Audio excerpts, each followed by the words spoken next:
Tootoo. I was born here in Churchill, Manitoba.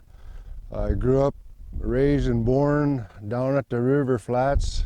Back in 1957, when I was born, I had polio. So I was shipped down to Winnipeg, and I didn't get back here to Churchill until I was 5 years old.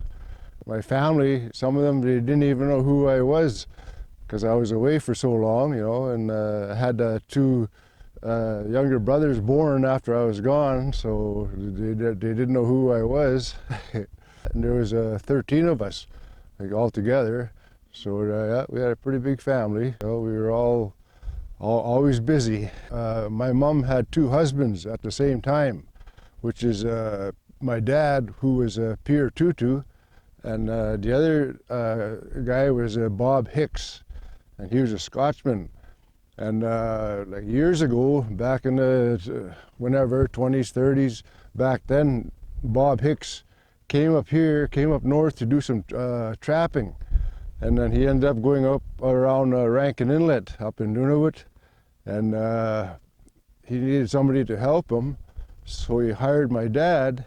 And then in those times, the whole family went. The wife and kids went also, so that's how they became one big family.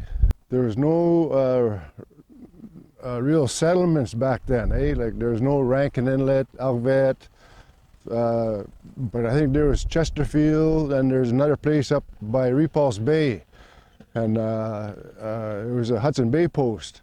So Chesterfield Inlet was like a post, Hudson Bay post, and around Rankin Inlet, close to there, was another place, but it wasn't really in Rankin. Stayed in cabins, shacks, and they just lived out there on the land and trapped. And they used to come here and then sell their furs. Up there, you got to be very independent on everything that you have and everything that you need, everything that sustains you, everything that'll keep you alive. And you have to prepare, like you have to be like a game of chess. You have to be 4 or 5 moves ahead of everything so that you can be ready for anything that comes up. If there's no game or something, then at least you'll have something to fall back on. Or if you have to wait for a long time, you have something on the side, something saved up. But it's just things that you learn over the years. In the summertime, you'd walk, put stuff on the dogs, like to let the dogs carry the stuff and walk. And in the wintertime, they would use dog teams. When I was 15, my parents, they sent me to Rankin Inlet because I was in an arranged marriage. And they didn't tell me until I got to Rankin, and my older brother, he ended up telling me that I was supposed to get married. So I met the girl, and it didn't work out. So I called back home and I said, "Mom, I don't want to marry her." And she said, "Okay, it's up to you. You can do whatever you want." So I ended up with somebody else and had a little girl. Then I eventually moved back here to Churchill back in the 80s for, I don't know how long I was here, for about 10 years or so. And then I ended up moving out to New Brunswick. From there, I moved to Rankin Inlet, and then I started my own business. It was called Mr. Fix-It. So I used to fix anything, you name it, I fix it. When I grew up here in Churchill, living down the flats, my parents, of course, they're Inuit, and they all spoke Inuktitut. But growing up here in Churchill, the whole town spoke English. So that's all we grew up learning was English, except at home, where our parents would talk to us and we would understand, but we slowly lost our tongue. Well, me, I never had it until later, like because I grew up in Winnipeg, and when I was just a little boy, so I never knew that. Actually, when I first come back from Winnipeg, I was like a proper little gentleman. I was saying yes, please, no, thank you, and being all like that, because that's the way I was brought up, and wherever I was. I think I was in some kind of foster home for a little while, and then finally they shipped me back home when I was 5. Back in the day, my older brother there, he started a live whale capture, which was from the Beluga Motel. He ran that, and then he started doing some live whale captures. So now all the whales all over the world originally came from here.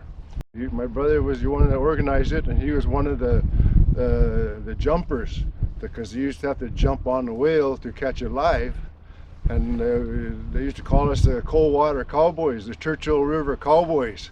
And that was the only way to catch them, where you got a piece of rope and you jump. The first guy jumps on and lassoes the whale, and then there's 2 other guys that follow him, and they try to hold the whale so that it's nice and steady, and then they can find out if it's the right kind of whale that they want, and if it is, then they keep it.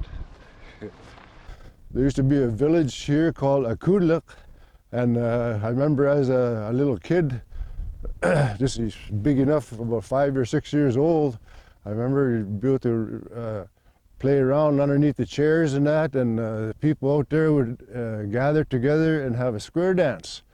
And they'd have maybe 1 or 2 squares in those small houses, but still they had a square dance. And they had an accordion player going, and just to get together, like, you know, just to have fun and get together, because there wasn't really much else for them to do. So that was the main thing we would do, is have a square dance. So yeah, me and the other little kids there would be running around, playing under the chairs, and, you know, trying not to get stepped on. Growing up here, down the flats, my dad used to hunt seals, because my mom used to sew seal skins and make boots and mitts and stuff. So we always had seal down there by our house, and we had a couple of shacks where my dad used to, my mom and dad used to hang up the seal skins, to dry them out. So the bears were always out there every night, like in October, polar bear season, So we had bears every night come to our place, but we just scared them off with the thunder flashes or a shotgun or something, and scared them away. And then, but we never hunted them, we never shot them or anything. But they, and they kept their distance. We respect them, and they respected us. But nowadays they're getting too no food, Like the seals are gone earlier, and they're not eating as much, so they're a little bit more trouble than they used to be. This is known for northern country, northern people. So being Inuk, it is a little bit of responsibility. Like once in a while, people get me to go out and build them an igloo, or show them how, demonstrate, teach them, and now they want me to start building snow knives and stuff like that for a men's group.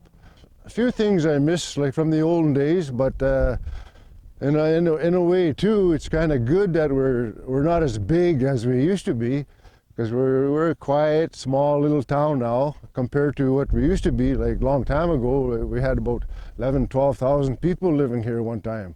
I mean, it was good. Like, it had everything going. We had 2 stores here in town and another couple out in camp, and so there was a lot of things going on. But there was also nowadays, there's probably a lot of bad things would come along.